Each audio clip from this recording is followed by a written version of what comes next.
कोई भगवान, कोई महापुरुष जीवन में नशा नहीं किया करता है। ये नशेड़ियों ने भगवान को नशा का रूप दे दिया है, ध्यान रखना। जिन्हें पीना है वो भगवान का नाम लिया करते हैं। और मैंने कहा चल छोड़। भोलेनाथ ने भांग पी, बोले पी। तो मैंने कहा तू उनका भक्त है? बोले हाँ। मैंने कहा कट्टर भक्त है? बोले कट्टर भक्त हो। मैंने कहा भोलेनाथ महादेव का भक्त है? बोले हाँ। तो बोले इसलिए तो शराब, इसलिए तो मैं गांजा पीता हूं, इसलिए तो भांग पीता हूं। मैंने कहा मैंने तो कहीं भोलेनाथ का चरित्र ऐसा पढ़ा नहीं है कि वो नशा करते हों, लेकिन एक बात बता बाबा। बोले क्या? मैंने कहा भोलेनाथ ने भांग पी तो तू भी भांग पीता है? बोले हाँ। तो मैंने कहा एक बार भोलेनाथ ने जहर पिया था, बोल तू उनका भक्त है, पी करके बताएगा एक बार जहर। ध्यान रखना, महादेव की भांग याद करते हो और महादेव का जहर याद नहीं किया करते हो। एक बात याद रखना, जब समुद्र मंथन हुआ था अमृत भी निकला था और जहर भी निकला था। जब जब अमृत निकला तो देवताओं ने प्याले बढ़ा दिए, अमृत हम पिएंगे, अमृत हम पिएंगे। कोई अमृत, सर कोई ने अमृत पिया। जब जहर निकला सबके प्याले पीछे हो गए। ध्यान रखना, ऐसा वैदिक कथाओं में लिखा हुआ है, सबके प्याले पीछे हो गए। क्यों पूछा ये जहर कौन पिएगा वरना सृष्टि नष्ट हो जाएगी। जब सब पीछे हो गए तो शिव जी ने कहा लाओ मैं जहर पिया करता हूं, दुनिया के लिए हम जहर पिया करते हैं। शिव ने जहर पिया और नीलकंठ हो जाया करते हैं। ध्यान रखिए, मैं पुलक सागर कहता हूं, अरे जो अमृत पीते हैं वो देव कहलाते हैं और जो जहर पीता है वो महादेव कहलाया करते हैं। ध्यान रखिए, उन्होंने जहर पिया। ध्यान रखना, पियो, बनो भोलेनाथ के भक्त, पियो जहर। ध्यान रखना, और ऐसे शराबियों को तो बहुत जल्दी पी लेना चाहिए। ये जहर आपके लिए बना हुआ है। मान्यवर आपसे निवेदन है मेरा, ऐसे ऐसे तर्क देते हो अपनी कमजोरियों को छुपाने के लिए। मान्यवर, एक संत थे, उन्होंने एक शहर में शराब पे बहुत अच्छा प्रवचन किया। समाज के लोग बहुत खुश हुए कि संत जी आपने बहुत अच्छा व्यसन पे बोले। लेकिन प्रवचन के बाद मालूम है क्या घटना घटी? पंडाल के बाहर एक शराबी कीचड़ में शराब पी के पड़ा है। अरे लोगों ने कहा महाराज उधर तुम प्रवचन कर रहे, वहां शराबी डला है। संत ने कहा मैं क्या कर सकता हूं। पंचों ने पता किया कि देखो तो कौन है सत्संग के बाहर शराब पी के पड़ा। मालूम है जब लोगों को पता पड़ा तो पंचों के तो सर बाल उड़ गए, उन्होंने तो कान खड़े हो गए। मालूम है वो कौन था? उस संत का भाई था। अरे पंचों ने कहा बाबा जी या तो ऐसे प्रवचन बंद करो या इस भाई को यहां लिटाना बंद करो, ये पड़ा रहता क्या असर होगा? शराब, समाज में हम क्या मुंह दिखाएंगे कि संत शराब पे प्रवचन करते हैं और भाई शराब पी के वहां पड़ा रहता है। संत ने कहा कोई बात नहीं, कोई बात नहीं, चिंता नहीं। नहीं, समाज ने कहा कल से या तो प्रवचन बंद होगा या शराबी आना बंद होगा। संत ने कहा नहीं, वो भी आएगा और प्रवचन भी होगा। बोले ऐसे कैसे हो सकता है? आप अपने घर के भाई को नहीं सुधार पाए, दुनिया को सुधारने का काम कर रहे हैं, ये क्या मतलब है आपके संत बनने का? संत ने कहा चिंता मत करो, देखते हैं कल आता है कि नहीं आता है। कल प्रवचन हुआ, शराबी फिर वहीं पड़ा पी करके।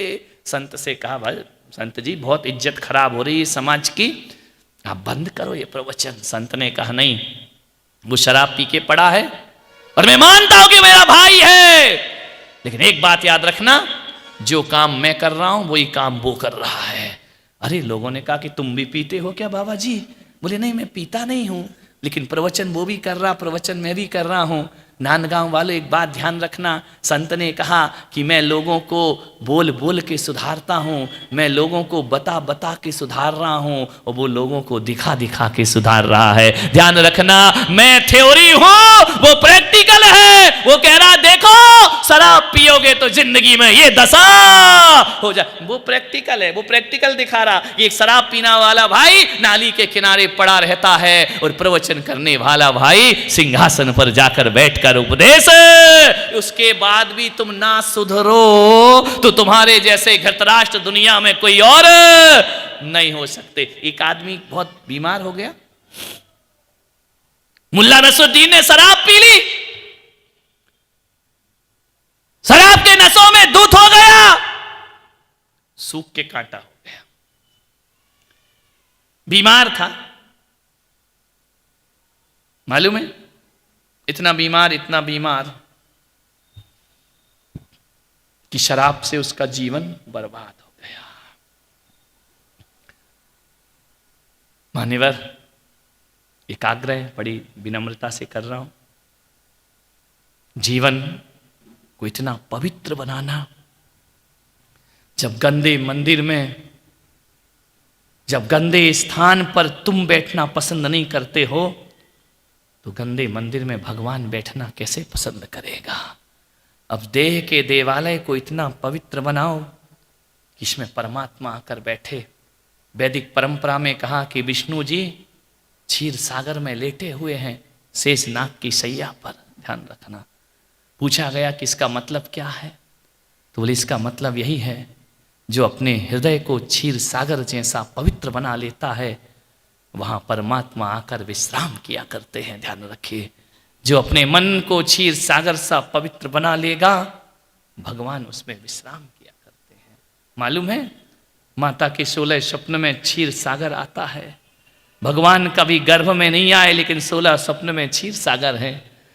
वह क्षीर सागर आकर माता के चित्त को पवित्र कर दिया करता है। स्वप्न का फल होता है कि उसके गर्भ में कोई तीर्थंकर जैसी आत्मा आ जाती है। शराब के नशों में, मसाले में, गुटके में यदि मन को अपवित्र करोगे, कोई भी परमात्मा तुम्हारे हृदय में आने वाला मंदिर में होगा, लेकिन मन में भगवान आने वाला नहीं है।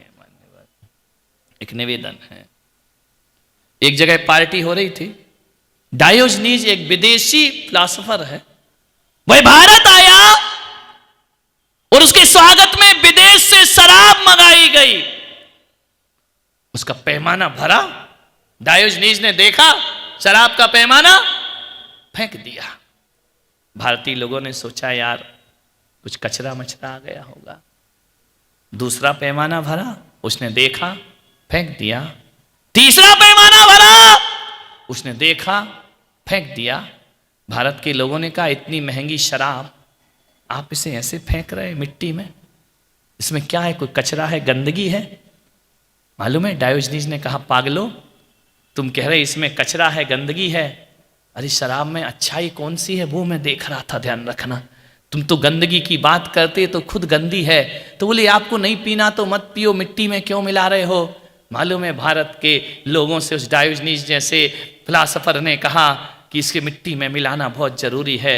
यदि इसे मैंने मिट्टी में नहीं मिलाया तो एक दिन ये पूरे हिंदुस्तान को मिट्टी में मिलाकर रख देगी। अरे शराब हमें मिट्टी में मिलाए उससे पहले हमें शराब को मिट्टी में मिला देना चाहिए। एक आदमी बीमार हो गया, ठाकुर के पास पहुंचा। ठाकुर साहब मैं बहुत बीमार हूं। ठाकुर ने कहा इलाज करा ले। बोले सब करा लिया? सब करा लिया? बोले हाँ। टेस्ट करा ले? सब हो गए, ब्लड टेस्ट हो गए, सारी जांच हो गई, बीमारी जाती नहीं है। तो ठाकुर ने मालूम है क्या कहा? ठाकुर ने कहा एक काम कर। बोले क्या? बोले दारू पी ले। तो बोले दारू पीने से ठीक हो जाऊंगा? बोले क्यों नहीं हो जाएगा?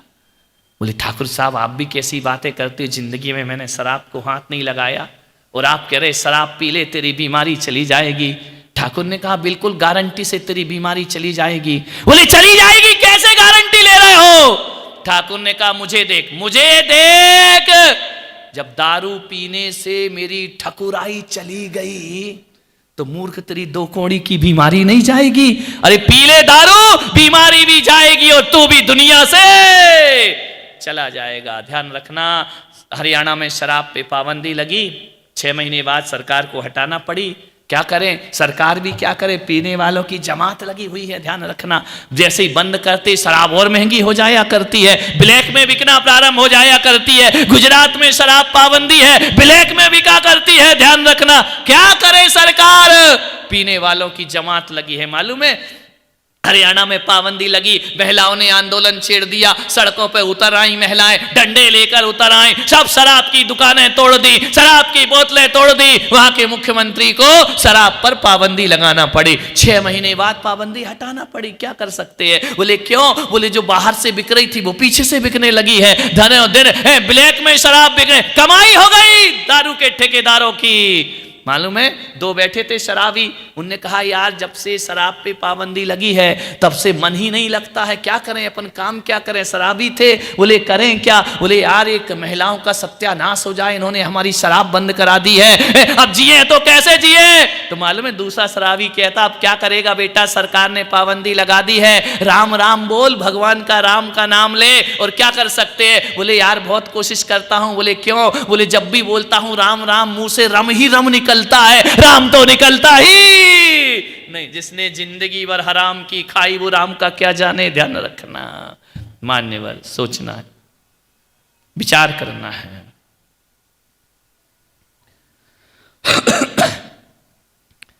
एक आदमी शराब पीकर आ गया घर में, और जैसे ही शराब पीकर आया पत्नी ने देखा, फिर पी के आ गया, फिर पी के आ गया। पत्नी ने कहा क्यों रे, तूने शराब क्यों पी, अंदर नहीं घुसने दूंगी, शराब क्यों पी। उसने कहा मेरा स्वास्थ्य खराब था। तो बोले बेवकूफ, स्वास्थ्य खराब है तो दारू पीने की क्या जरूरत है। बोले जरूरत है। बोले क्यों। बोले एक डॉक्टर ने मुझे कहा था ठीक होना है तो दवा दारू ले। समझ गए क्या। तो बोले दवाई तो मैं मेडिकल से ले आया, और उसने बाद में कहा था दारू ले, तो मैंने दारू भी पी ली। पत्नी ने कहा धन तेरा सत्यानाश हो, तू दवा दारू दोनों ले आया, दूसरे दिन पट्ठा फिर पी कर आ गया। पत्नी ने कहा आज क्यों पिया। बोले तबीयत ठीक ही नहीं हो रही है। तो बोले मेडिकल डॉक्टर के पास गया था, उसने कहा था दवा दारू ले ले। तो बोले आज पी के क्यों आया। बोले आज आयुर्वेदिक के पास गया था, आयुर्वेदाचार्य के पास। तो बोले क्या हुआ। बोले उसने कह दिया आज वाइन ले। कुछ लोगों को घर में जाके समझ में आएगा, अजवाइन, उसने संधि विच्छेद कर दिया, आज वाइन ले। बोले पी के आ गया मैं, तबीयत ठीक नहीं हो रही। तीसरे दिन फिर पी के आ गया। पत्नी ने कहा अब क्यों पी के आया। बोले तेरे बाप की याद आ गई। बोले मेरे बाप की याद क्यों आ गई। बोले जब हम दोनों ने शादी की थी तेरे बाप ने आशीर्वाद दिया था, क्या बोला था कि बेटा अब मैं जिस चिंता से मुक्त हुआ, अब तुम दोनों मिलकर घर वार चलाओ, घर तू चला रही है। विचार करिए, सोचना है आपको। जाम पर जाम पीने से क्या फायदा, रात चढ़ेगी सुबह उतर जाएगी। अरे प्रभु नाम का पीला प्याला पी ले, तेरी जिंदगी संवर जाएगी। ध्यान समय हो गया है आपका, 10:10 हो रहे हैं। 4-5 दिन आपके शहर में रहा, आपने बड़े सम्मान से बड़े इज्जत से मुझे सुना। सुबह शाम दौड़े चले आए, दोपहर को दौड़े चले आए। एक फिजा बदली, एक समय बदला, लोगों का चिंतन बदला। मैं इतना ही कहना चाहता हूं कि कुछ और करो या ना करो, हर युवा ये संकल्प ले ले, हम जिंदगी में हर परिस्थिति में हर हाल में जी लेंगे, लेकिन कभी नशा अपनी जिंदगी में नहीं करेंगे। ध्यान रखना। हर बेटी ये संकल्प ले ले, हम मर्यादा से बढ़ करके फैशन में नहीं जाएंगे। हर बेटी अपना चरित्र, अपने घर की इज्जत बचा के रखे। मैं नहीं चाहता कि तुम बड़ी बड़ी तपस्या करो, मैं नहीं चाहता, आपसे अपेक्षा नहीं रखता हूं कि बड़े बड़े मंदिर बनाओ, मैं ये भी नहीं चाहता हूं कि रात दिन भगवान की माला फेरो, लेकिन मैं इतना चाहता हूं पुलक सागर कि जैनों जैसा आचरण जी करके जिंदगी को बिताइए। मान्यवर, ताकि संत गौरव महसूस करें तुम पर, परिवार महसूस करे गौरव तुम पर, फक्र हो समाज को, राष्ट्र को, देश को। मान्यवर, जिंदगी को बहुत सही तरीके से जी लो। ये जिंदगी बार बार नहीं मिला करती है, इस जिंदगी को पवित्र बना करके जियो।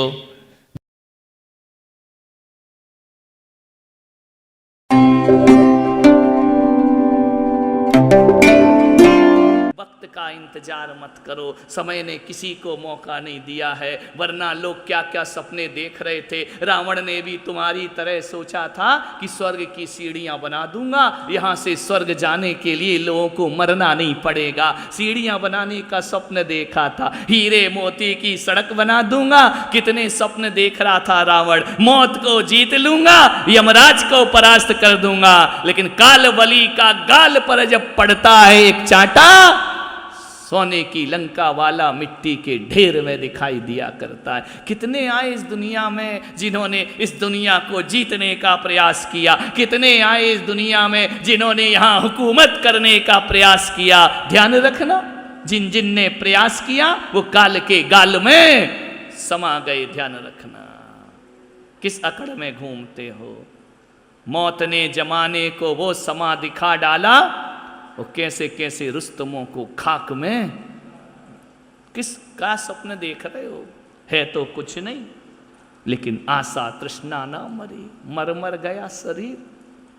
क्या रखा है, किसके चिपक रहे हो, क्यों लकड़ी में घुन बन रहे हो। लकड़ी भी जलेगी, तुम भी जल जाओगे। ध्यान रखना, विचार करिए, सोचना है जिंदगी को सार्थक और सफल करने का। क्या हाथ लगेगा ये बताओ, चलो जोड़ लो, हाथ क्या लगेगा, कुछ नहीं। इस जहां का इस जहां पे सब भरा रह जाएगा, साथ में लाया था क्या जो साथ में ले जाए। जिंदगी को सार्थक करे। आज पवित्र दिन है, पावनता का, तृष्णाओं को जीतने का दिन है, लालसाओं को जीतने का दिन है, सत्य को समझने का दिन है। उस सत्य को समझो, जीवन सार्थक होगा। यदि ये कसौटी नहीं होती भगवान की तो 25, 30, 40 तीर्थंकर पैदा हो जाते, है ना। हर कोई अपने को तीर्थंकर घोषित कर देता या नहीं, कि मैं ही भगवान हूँ। तो बोले नहीं, कोई अपने को भगवान घोषित नहीं कर सकता, उसके अंदर ये कसौटियाँ होना चाहिए, ये डिग्री होना चाहिए। तो भगवान का बाह्य स्वरूप कैसा है, वस्त्र रहित, आभूषण रहित, अस्त्र शस्त्र रहित, स्त्री पुत्रादि रहित, और दृष्टि कैसी, आसन कैसा, खड्गासन। और ये जिसके पास हैं, हमको तो 2 ही आसन का भगवान चाहिए, लेटा हुआ भगवान नहीं चाहिए। कैसा चाहिए, खड़े हुए, या ऐसा नहीं कि यूं मसंद लगा और यूं बैठे, ये भगवान नहीं चलेंगे। समझ में आ रहा, कैसे भगवान चाहिए, खड्गासन या तीसरा कोई आसन नहीं। ये आसन काय का है, वीतरागता। ये भगवान का वाह्य स्वरूप है। कैसा है,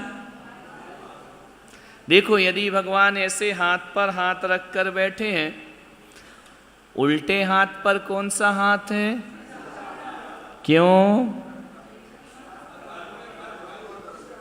अधर्म पे धर्म की विजय, धर्म को दबा दी, अधर्म को उन्होंने। अब ऐसे हाथ रखने वाला सोएगा क्या, ऐसा कैसे सोएगा, ऐसा लंबे हाथ किए वाला सोएगा क्या, जिसने हाथ पर हाथ रख दिए भोजन करेगा क्या, नहीं करेगा, नासा दृष्टि है। जिसने ऐसे हाथ रख के बैठ गया, उसको ठंड लगेगी क्या, गर्मी लगेगी क्या, प्यास लगेगी क्या, यदि लगेगी तो फिर ये हाथ ऐसा क्यों रखा। ऐसे हाथ रख के आप कौन से काम कर सकते हैं, बताइए।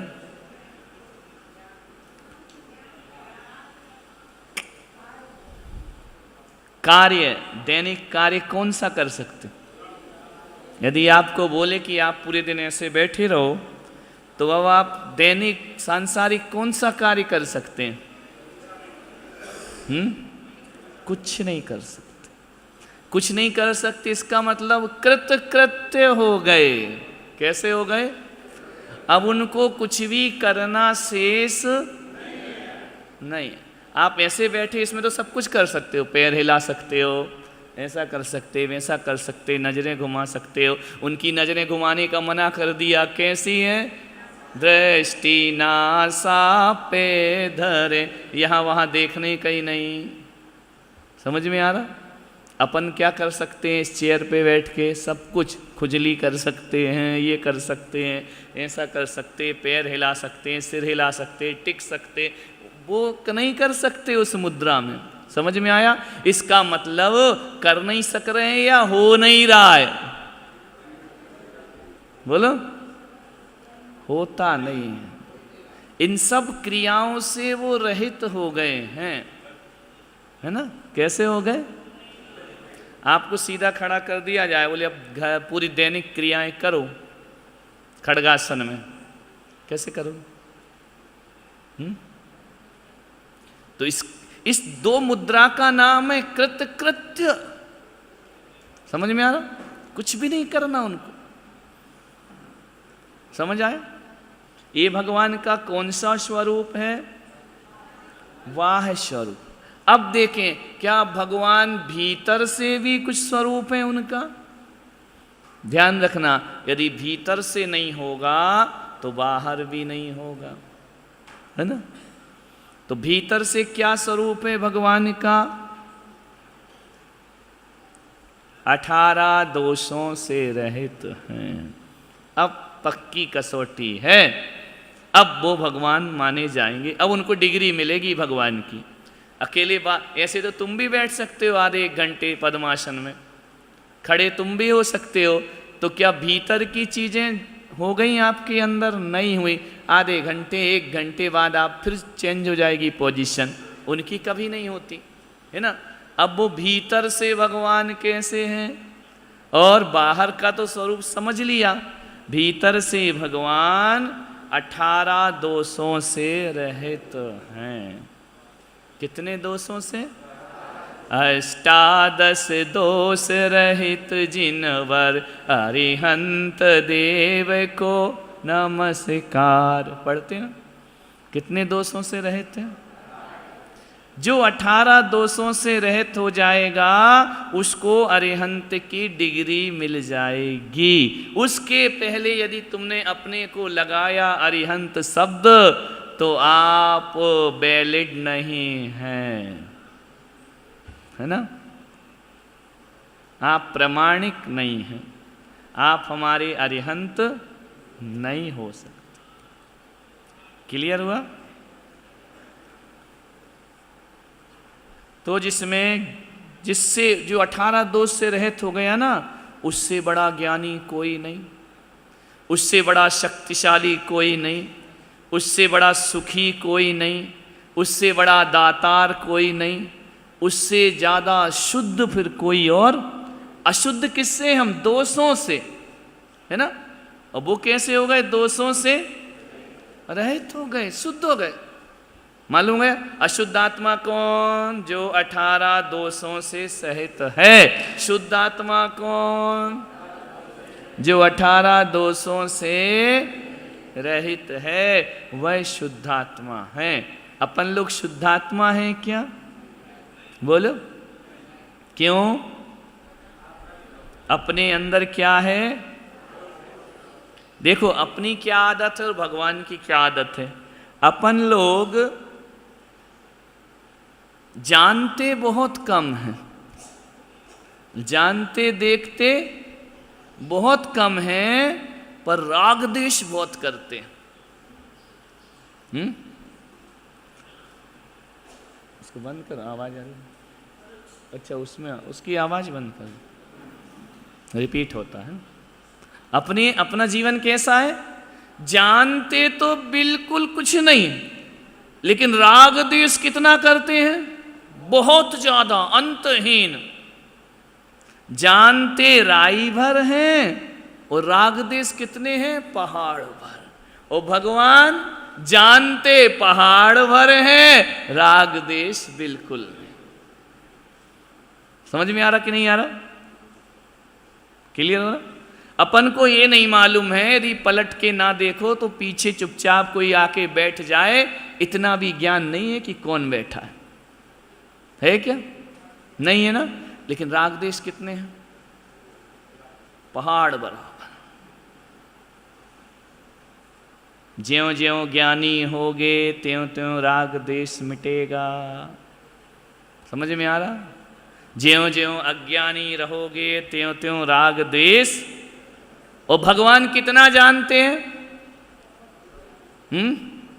3 काल में, तीनों लोक में जितने द्रव्य हैं, उनकी जितनी पर्यायें हैं, उन सब को एक साथ जानते और देखते हैं। किस किस को जानते हैं? बोलो तो। तीनों लोक में। कौन से 3 लोक? ऊर्ध्वलोक, मध्यलोक, पातालोक। तीनों काल में। 3 काल कौन से? Present, past, future. Past tense कितना बड़ा होता है? फ्यूचर टेंस कितना बड़ा होता है? प्रेजेंट टेंस कितना बड़ा? प्रेजेंट टेंस एक समय का होता है। वर्तमान कितना बड़ा है? एक समय का। भूतकाल अनंत। कितना है भूतकाल? और भविष्यकाल कितना है? अनंत।